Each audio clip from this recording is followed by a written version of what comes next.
Salut à tous, aujourd'hui on se retrouve pour la présentation de mon tout nouveau caméscope. Donc comme vous pouvez le voir, c'est un Sony HDR PJ410. Donc ce qui est bien avec ce modèle là, je l'ai acheté à Darty et j'avais déjà une carte micro SD de 16 Go intégrée dans le pack. Là on va faire un tour de la boîte. Donc là hop, comme vous pouvez le voir de ce côté, il y a les accessoires compatibles, donc le trépied et la sacoche. Derrière il y a toutes les normes, ce que possède la caméra. Sur le côté on a une présentation des meilleures options de la caméra. Et sur la dernière face, on a toutes les spécifications techniques. Et en dessous, il n'y a rien, c'est juste le numéro de série. Alors comme vous pouvez le voir, je ne l'ai jamais déballé, donc il y a encore la petite étiquette. Donc on va procéder au déballage tout de suite. Donc quand on ouvre, c'est écrit qu'on doit regarder le manuel d'utilisation. Là c'est tous les papiers pour le manuel et les garanties.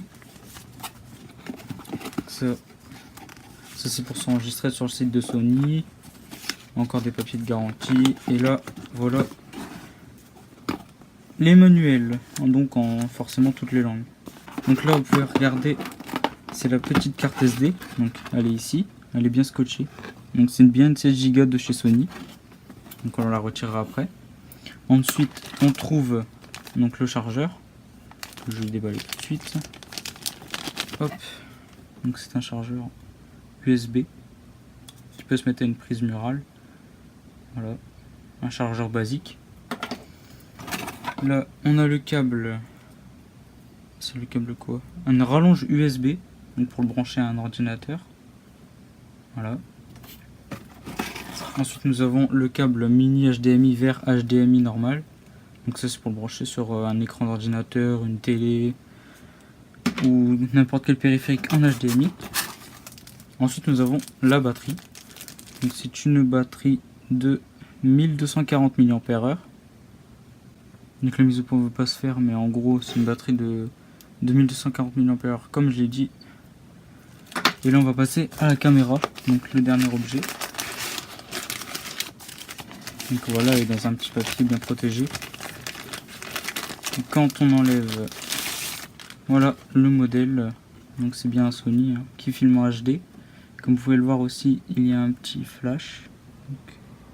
Se situe juste là.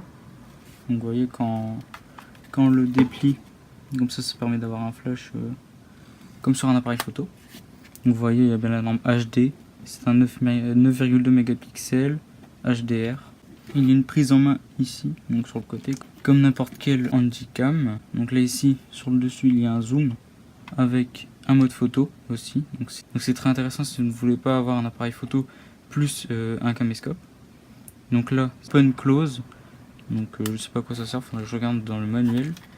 Donc sur cette caméra il y a la technologie NFC, donc le symbole est ici, avec les normes de la micro SD Dolby je crois. Sur le devant, c'est l'objectif. Donc là comme vous pouvez voir, là ici il y a un système de rétroprojecteur, donc pour projeter directement le film sur le mur, donc en le dépliant bien sûr. Donc bien sûr on peut avoir un retour caméra quand on fait en mode facecam. Donc devant il y a l'objectif, c'est un zoom, non, oui, donc oui c'est bien un zoom x60, pas comme sur les modèles un peu en dessous. Quand on l'a en prise en main comme ceci, ce qui est très pratique, c'est le bouton start stop pour le film est juste ici. Ici nous avons un câble USB, donc directement pour le brancher à la rallonge que j'ai présenté tout à l'heure. Donc celle-ci, attendez, voilà celle-ci, donc cette rallonge. Ensuite, donc en dessous, il y a bien le système pour brancher le trépied. Donc quand on l'ouvre, ici il y a un bouton pour accéder à toutes nos photos. Donc ici pour activer le mode projecteur et ici la petite croix directionnelle pour naviguer dans les menus. Ici c'est un écran LCD de 6,5 cm. Donc ici on a toutes les connectiques, donc USB, mini HDMI et pour mettre la carte micro SD. Ici, nous avons un emplacement pour mettre la batterie. Donc voilà, je viens de mettre la batterie. Donc on va tester. Voilà, donc il s'allume. La batterie est bien chargée. Donc là, on arrive sur l'écran de configuration. Ça, je ferai plus tard.